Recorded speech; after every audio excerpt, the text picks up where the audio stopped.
Hello ma'am, कैसी हैं आप? मैं बढ़िया हूँ। ओके, तो मैम आपका इंटरव्यू कैसा रहा मैम? अच्छा रहा है। जी मैम। मैम आपका एजुकेशनल बैकग्राउंड क्या था और आपका ऑप्शनल और मीडियम वगैरह बताइए प्लीज। मैंने इंदौर से बीएससी कंप्यूटर साइंस में ग्रेजुएशन कंप्लीट किया। जी मैम। और मेरा यूपीएससी में मीडियम हिंदी था और ऑप्शनल हिंदी लिटरेचर रहा। Okay ma'am. एंड मैम आपका जो ये कौन सा अटेम्प्ट था? ये मेरा 4th अटेम्प्ट और फर्स्ट इंटरव्यू था। ओके, तो मैम ये क्योंकि यूपीएससी की जर्नी बहुत ज्यादा लंबी है, सिलेबस बहुत ज्यादा वास्ट है, एक साल तो एग्जाम में ही लग जाता है, तो यहाँ तक पहुँचने का जो सफर है वो कैसा रहा आपका? इंटरेस्टिंग रहा है, बस कंसिस्टेंसी बनाई रही है तो वही देख सकते हैं। ओके, तो मैम प्रीलिम्स में जैसे कि सीसेट है, सीसेट में चूंकि हर साल बहुत ज्यादा टफ होता जा रहा है, सीसेट भी 27 नंबर लेने एस्पिरेंट्स के लिए बहुत ज्यादा मुश्किल हो जाते हैं कई बारी, तो सीसेट की आपकी पर्टिकुलरली आपकी स्ट्रेटजी क्या रही एंड जीएस में आपने किस तरह की स्ट्रेटजी फॉलो करी थी? सीसेट का कहूँ तो मैं खुद भी 3 बार सीसेट में ही फेल हुई हूँ, वो भी एक क्वेश्चन की वजह से, तो उसका पेट ठीक ठाक होता है। तो फर्स्ट प्रायोरिटी ये होनी चाहिए, आप सिलेबस देखिए, उसके बाद प्रैक्टिस कीजिए क्वेश्चन की और पीवाईक्यू आपके लिए बाइबल रहेगा। पीवाईक्यू को देखिए, उसके बाद अच्छे से प्रैक्टिस कीजिए, प्रैक्टिस के थ्रू ही क्वेश्चन बनेंगे, वरना प्रॉब्लम आएगी। ओके, एंड मैम जीएस की स्ट्रेटजी आपकी क्या रही थी? जीएस में यही रहा कि यूपीएससी के प्रीवियस ईयर के क्वेश्चन देखिए, वो क्वेश्चन देखिए और उसके फ्यूचर एस्पेक्ट सोचिए कि इसमें से कौन सा क्वेश्चन अगला वाला बन सकता है। हिस्ट्री के क्वेश्चन है तो उसमें भी सोचिए कि इसमें नया इसको कौन सा, जो उसके ऑप्शन रहते हैं 4, नेक्स्ट क्वेश्चन उससे बनने की पॉसिबिलिटी बहुत ज्यादा रहती है, तो उसको देखिए, बाद में आपकी टेस्ट सीरीज के थ्रू उसको अच्छे से प्रैक्टिस कीजिए। ओके, एंड मैम मेंस के लिए जो आंसर राइटिंग होती है, क्योंकि वहाँ पर टाइम बहुत कम होता है एग्जाम हॉल में, तो आप जितना प्रैक्टिस करते हैं वही ज्यादा इम्पोर्टेंट होता है, तो आपकी स्ट्रेटजी आंसर राइटिंग के लिए क्या रही थी? किस तरह से आपने एग्जाम हॉल में सब चीजों को, टाइम मैनेजमेंट वगैरह वो सब चीजों को ध्यान रखा?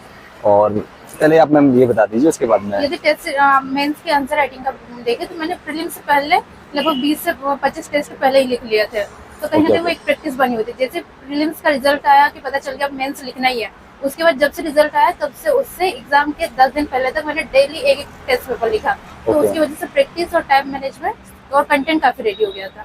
मैम आंसर राइटिंग की क्या अप्रोच होनी चाहिए एक्चुअली में, एक जो एस्पिरेंट जिसे कुछ नहीं पता है, क्योंकि क्या सीधा पॉइंट वाइज होना चाहिए पैराग्राफ फॉर्म में, या फिर पिक्टोरियल डायग्राम वगैरह वो सारी चीजें अप्रोच फॉलो करनी चाहिए, या फिर सीधा सिंपल आंसर लिख देना चाहिए टू द पॉइंट? ये क्वेश्चन के ऊपर डिपेंड करता है कि क्वेश्चन की डिमांड क्या है, क्या क्यों कारण, तो आप उसको देखेंगे, उससे जैसे इम्पैक्ट पूछे तो आप उसको डायग्राम के थ्रू, आपको लगता है कि आपके पास बेटर वे कौन सा प्रेजेंट करने का, आपको लगता है कि उस पर्टिकुलर क्वेश्चन को आप यदि पॉइंट में ज्यादा अच्छे से रिप्रेजेंट कर पा रहे हो फ्लो चार्ट के थ्रू, या फिर आप डायरेक्ट लिख रहे हो, तो वो क्वेश्चन की डिमांड और आपकी स्किल्स के ऊपर डिपेंड करती है चीजें। ओके, एंड मैम आपका ऑप्शन क्या बताया था मैम आपने? ये हिंदी लिटरेचर है। हिंदी लिटरेचर, तो मैम हिंदी लिटरेचर को आपको चूज करने का क्या कारण था, क्या वजह रही कि आपने हिंदी लिटरेचर चूज किया था, और इसके लिए आपने कौन कौन से रिसोर्सेज वगैरह फॉलो किए थे? इसका रीजन ये रहा कि मैंने बीएससी में हिंदी लिटरेचर एक सब्जेक्ट मेरा था, मैंने रीडिंग की हुई थी, तो उसी कंटिन्यूटी को बनाया। और यदि सोर्स का कहा जाए तो क्योंकि मैंने ऑप्शनल की कोचिंग की ली थी विकास देवी कितने साल से, तो फिर उसी के सारे कंप्लीट हो गया था।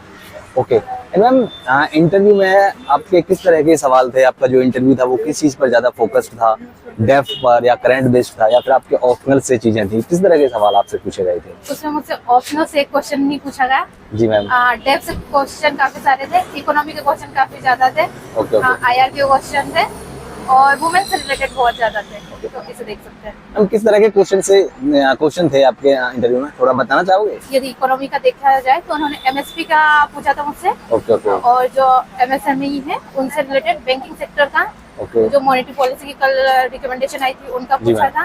फिर आईआर का पूछा था उन्होंने, इंडिया और चाइना के रिलेशन, चाइना और यूएसए के, फिर साउथ चाइना सी में जो चाइना का हम एक देख रहे हैं उससे रिलेटेड पूछा था। ओके, तो मैम मेनली जो डेफ होता है, डेफ भी काफी रोल प्ले करता है, क्योंकि कई एस्पिरेंट्स को जो इंटरव्यू होता है वो डेफ बेस्ड भी होता है, तो डेफ को किस तरह से प्रिपेयर करना चाहिए एक्चुअली में? डेफ में आपकी आप जो भी डिटेल डालते हो उसको, हर डिटेल को आप इंटरव्यू की नजर से देखिए कि उसमें से क्या क्या क्वेश्चन बन सकते हैं, उसके थ्रू एक लेयर के बाद आप नेक्स्ट लेयर पे जाके अगला क्वेश्चन क्या हो सकता है, तो आप लेयर वाइज में चलिए तो काफी अच्छी प्रिपरेशन उसकी हो जाती है डेफ की।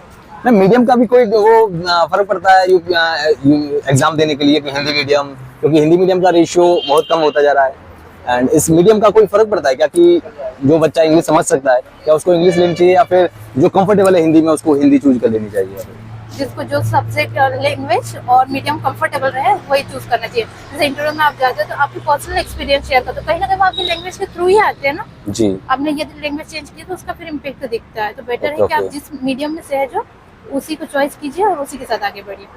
ओके, तो मैम एंड लास्ट में ये है कि आप जो ये जर्नी रही काफ़ी ज़्यादा डिमोटिवेशन होता है, कई बार लगता है बहुत ज़्यादा डाउन फेज आता है, कई बार लो फील होता है कि अब नहीं हो पाएगा, गिव अप कर दें। तो जो ये सब चीज़ें दिमाग में आती हैं उन सब चीज़ें कैसे टैकल किया जाए, और क्या आपके साथ भी ऐसा कुछ हुआ था तो आपने उन सब चीज़ों से कैसे उभरा इन सब चीज़ों से? क्योंकि मेरी जर्नी भी लंबी रही है तो जी ये मैम। फेज आते ही आते हैं। तो जी उसमें मैम। आप उस पॉइंट पे ये सोचिए कि आपने स्टार्ट क्यों किया था। यदि आपने वो सोचा है कि आपने स्टार्ट क्यों किया तो कहीं ना कहीं वो रीजन बहुत मतलब एक बोल सकते कि कंक्रीट वाला रहता है कि आपने क्यों स्टार्ट किया। वो क्यों को सोचिए और उससे के थ्रू आगे बढ़िए तो यहाँ तक पहुंच जाएंगे आराम से। ओके, एंड मैम एक और चीज़ ये है कि PYQ भी काफ़ी ज़्यादा रोल प्ले करते हैं, तो टेस्ट सीरीज लगानी चाहिए या फिर PYQ देखने चाहिए एस्पिरेंट्स को? इसमें आपको पीवाईक्यू को तो अच्छे से देखना ही देखना। पीवाईक्यू के थ्रू आप ये देखते हो ना माइंडसेट, एक जो आपका ऑर्गेनाइजेशन पूछ रहा है वो ऑर्गेनाइजेशन का माइंडसेट पूछते कि उसकी डिमांड क्या।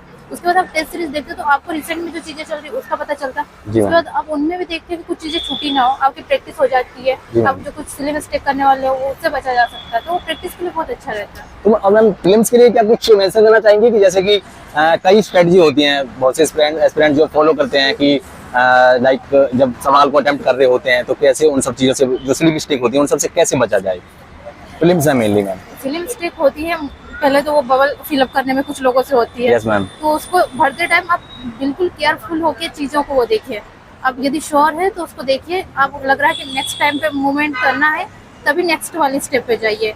आपको हर चीज केयरफुली उस दिन प्रॉपर एग्जाम से पहले एक दिन सो के जाना चाहिए। Okay, okay. सो के ना जाने की वजह से, रेस्ट ना करके जाने की वजह से आपकी सिली मिस्टेक मेन रीजन वही चीजें होती है कि आप हड़बड़ी में हैं जी। सुबह सुबह ओके, जाके, ओके। इस वजह से। ओके, एंड मैम लास्ट में आप जो नए बच्चे जो आ रहे हैं तैयारी करने के लिए, जो एस्पिरेंट्स सोच रहे हैं, उनको क्या कहेंगे? और एक इसी के साथ में ये और कि क्या कब से मेनली प्रिपरेशन करनी चाहिए एस्पिरेंट्स को, कि 12वीं से, ग्रेजुएशन से या ग्रेजुएशन के बाद?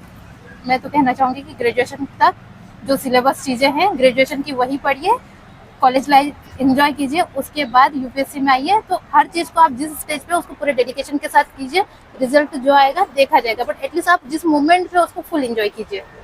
एंड मैम प्लान भी कितना ज्यादा सही रहता है एक कैंडिडेट के लिए? क्या प्लान भी रखना चाहिए या फिर सीधे सपाट मतलब लगे रहना चाहिए कि फुल फोकस्ड? प्लान भी कहूँ तो मुझे एटलीस्ट लगता है एटलीस्ट 2 अटेम्प्ट तक तो नहीं रखना चाहिए। ओके। उसी तक 2 अटेम्प्ट तक आराम से दीजिए, क्योंकि आपका डेडिकेशन डाइवर्ट हो रहा है ना यदि प्लान आप भी रख रहे हो। जी। 2 अटेम्प्ट दे दिए, आपको पता चल गया कि आपका लेवल क्या है, आपकी परफॉर्मेंस क्या है। जी मैम। आपको लगता है आप कंसिस्टेंसी रख पाएंगे, नहीं रख पा रहे तो आप प्लान बी पे जाइए।